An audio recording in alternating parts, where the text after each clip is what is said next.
אזרחי ישראל, לפני שנה חגגנו את חג הסוכות. באותה עת בדיוק, יחיא סנוואר עסק בהכנות האחרונות לטבח ה-7 באוקטובר.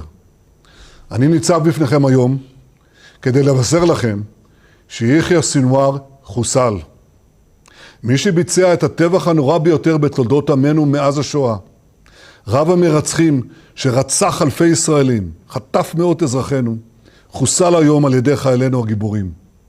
והיום, כפי שהתחייבנו לעשות, באנו איתו חשבון. היום הרוע ספג מכה קשה, אבל המשימה שלפנינו עדיין לא הושלמה. למשפחות החטופים היקרות, אני אומר, זהו רגע חשוב במלחמה. אנחנו נמשיך בכל הכוח, עד להשבתם הביתה של כל יקיריכם, שהם יקירנו. זו מחויבות עליונה שלנו, זו מחויבות עליונה שלי. ולתושבי עזה אני אומר, סנוואר הרס לכם את החיים. הוא סיפר לכם שהוא אריה, אבל בפועל הוא הסתתר במאורה חשוכה, והוא חוסל כשהוא נמלט בבהלה מחיילינו. חיסולו הוא ציון דרך חשוב בשקיעת שלטון הרשע של החמאס. ואני מבקש לומר שוב, בצורה הכי ברורה, החמאס לא ישלוט יותר בעזה. זוהי תחילתו של היום שאחרי חמאס, וזו הזדמנות בשבילכם תושבי עזה, להשתחרר סוף סוף מעריצותו. למחבלי החמאס אני אומר, מנהיגיכם בורחים והם יחוסלו. אני קורא לכל מי שמחזיק בחטופינו, מי שיניח את נשקו וישיב את חטופינו, נאפשר לו לצאת ולחיות.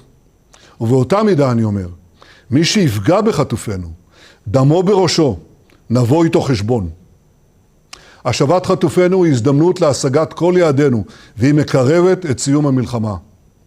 לעמי האזור אני אומר, בעזה, בביירות, ברחבי האזור כולו, החושך נסוג והאור עולה. דף, הנייה, סנוואר, נסראללה, מוחסן, אקיל ורבים משותפיהם אינם. אני קורא לכם, עמי האזור, יש בפנינו הזדמנות גדולה לבלום את ציר הרשע וליצור עתיד אחר, עתיד של שלום, עתיד של שגשוג באזור כולו. ביחד אנחנו יכולים להדוף את הכללה ולקדם את הברכה.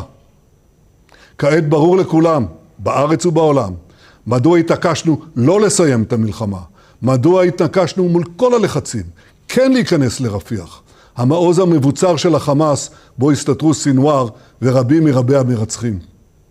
אני מבקש להביע הערכה עמוקה ללוחמי צה"ל והשב"כ ולמפקדיהם על פעולתם הנחושה והאמיצה, אין טובים מהם. היום שוב הבהרנו מה קורה לאלה שפוגעים בנו. היום שוב הראינו לעולם את ניצחון הטוב על הרע. אבל המלחמה יקיריי, טרם הסתיימה, והיא קשה, והיא גובה מאיתנו מחירים כבדים. אני מבקש להביע מעומק ליבי את תנחומיי למשפחות שאיבדו את יקיריהן. אני מבקש לחבק את משפחות גיבורינו שנפלו. הקרבתם העילאית, כולל בימים האחרונים, מקרבת אותנו לניצחון. כדברי דוד המלך, ארדפה אויביי ואשמידם, ולא אשוב עד כלותם. אזרחי ישראל, אנחנו במלחמת התקומה. אתגרים גדולים עוד לפנינו. אנו נדרשים לאורך רוח, לאחדות השורות, לאומץ לב, לעמידה איתנה.